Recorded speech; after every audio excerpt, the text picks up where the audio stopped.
नमस्कार, मैं हूं विनय पाठक। एवी न्यूज में आपका स्वागत है। आइए देखते हैं मुंबई तथा आसपास की कुछ खास खबरें।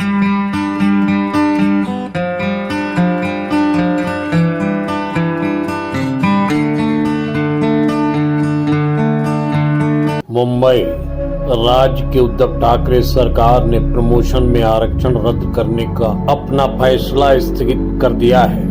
प्रमोशन में आरक्षण रद्द किए जाने के फैसले को स्थगित किए जाने को लेकर राष्ट्रीय भीमसेना पार्टी के अध्यक्ष ने काफी उग्र आंदोलन की धमकी सरकार को दी थी। गौरतलब अनुसूचित जनजाति, घुमंतु, बंजारा और पिछड़ा वर्ग के लिए महाराष्ट्र में प्रमोशन 33% आरक्षण का मसला पिछले 4 साल से लटका हुआ है और पिछड़ा वर्ग के हजारों कर्मचारियों और अधिकारियों को प्रमोशन रुके पड़े हैं। लेकिन 2017 में मुंबई हाई कोर्ट ने महाराष्ट्र सरकार के इस शासनादेश को रद्द कर दिया था। तब से महाराष्ट्र में प्रमोशन में आरक्षण का मसला लंबित है। इस मामले में राष्ट्रीय भीमसेना पार्टी के अध्यक्ष आर पांडेय ने आवाज बुलंद कर सरकार को चेतावनी दी कि सरकार प्रमोशन में आरक्षण देने का फैसला करे। आर पांडेय ने चेतावनी देते हुए सरकार को कहा कि यदि सरकार अपना फैसला वापस नहीं लेती तो सरकार राष्ट्रीय भीमसेना पार्टी के आंदोलन को संभालने के लिए तैयार रहे। गौरतलब हो, सरकार ने प्रमोशन में आरक्षण रद्द करने का अपना फैसला फिलहाल स्थगित कर दिया है। बहरहाल अभी सरकारी नोटिफिकेशन जारी नहीं हो पाया है, लेकिन सरकार के इस फैसले पर आर पांडेयन ने एक प्रेस कॉन्फ्रेंस का आयोजन कर सरकार का आभार प्रकट किया है। वहीं दूसरी ओर केंद्र सरकार पर तूफान से महाराष्ट्र में हुए नुकसान को लेकर राहत पैकेज घोषित न किए जाने पर सौतेला व्यवहार करने का आरोप लगाया है। आज की जो प्रेस कॉन्फ्रेंस हमने इसलिए बुलाई है, आपने देखा होगा कि 7 मई को जो state government, Maharashtra state government ने जो पदोन्नति 33% आरक्षण था एससी समाज को, वो उन्होंने खारिज कर दिया था। तो इस वजह से एससी समाज में और नौकरशाह में बहुत गुस्सा था। तो हम लोग ने भीमसेना ने पूरे महाराष्ट्र में इस बारे में हम लोग ने आंदोलन करने की पूरी तैयारी कर ली थी और प्रेशर बनाया था स्टेट गवर्नमेंट पे कि जो कर रहे हैं कहीं ना कहीं मराठा को खुश करने के लिए जो उन्होंने ये जो हमारा जो एससी का जो पदोन्नति का जो उन्होंने खारिज किया था, ये तुरंत वापस ले, अन्यथा उनको हमारे समाज का गुस्सा झेलना पड़ेगा। और नौकरशाह भी में गुस्सा था, लेकिन वो नौकरशाह थे, इसकी वजह से वो आवाज़ नहीं उठा पा रहे थे। लेकिन हमने उसको पूरे जिले में जहाँ भी कलेक्टर थे वहाँ पर निवेदन दिया और एक प्रेशर निर्माण किया। और जो आघाड़ी सरकार थी उससे घबरा गई और आघाड़ी सरकार ने इसको वापस ले लिया है, बैकफुट हुआ है।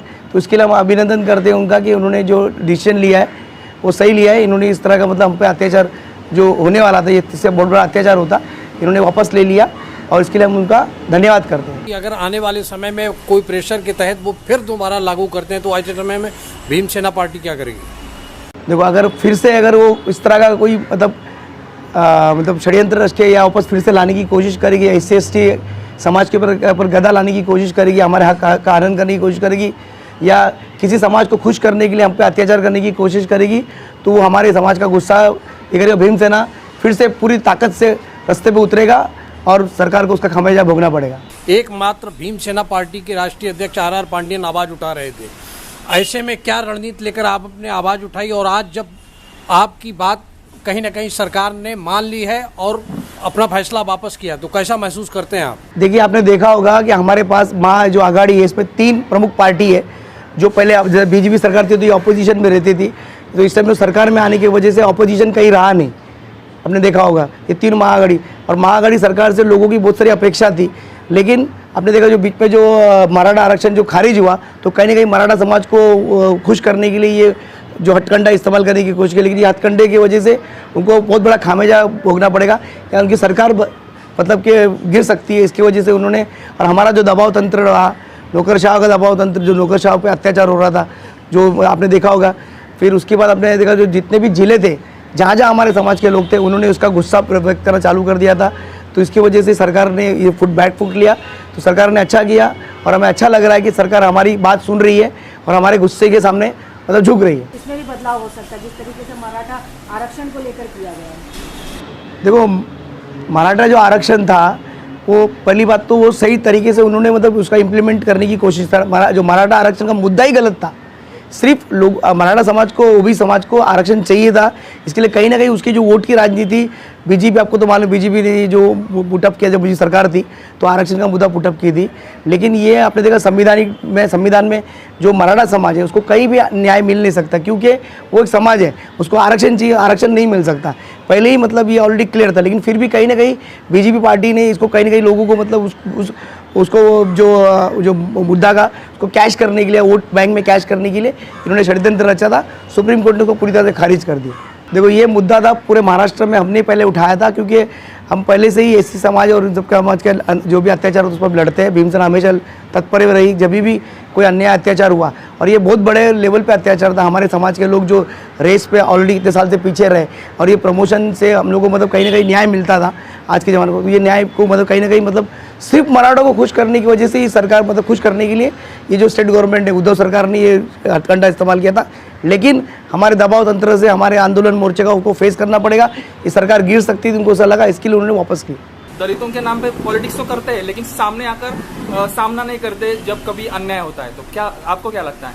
बिल्कुल, देखो, आपने देखा होगा जितनी भी दलित पार्टी महाराष्ट्र में है वो कहीं ना कहीं वो अलायंस है। नेशनल पार्टी जैसे बीजेपी है, उससे आज आरपीआई जुड़ी हुई है, कांग्रेस के साथ दूसरी जो दलित पार्टी जो जुड़ी हुई है। तो जितनी भी पार्टियां हैं वो किसी ना किसी पार्टी के साथ अलायंस है। इसकी वजह से जब सत्ता में रह के अगर अन्याय होता है तो सत्ता का वो लोग मजा भोगते हैं। तो उसकी वजह से उन लोग वो मजा ना चला जाए, इसके लिए आवाज़ नहीं उठाते। ऐसा राष्ट्रीय भीमसेना पार्टी ने कांग्रेस के साथ समर्थन दिया था, और आज जब आपकी बात मानी गई तो आपने क्या सरकार को किस तरह से संदेश देने का प्रयास किया है और किस तरह से बधाई दी? देखो, हम लोग ने कांग्रेस पार्टी को समर्थन देने की कोशिश की थी। हम चाहते थे कि मनोवादी पार्टी जो बीजेपी है और शिवसेना है सत्ता से बाहर रहे।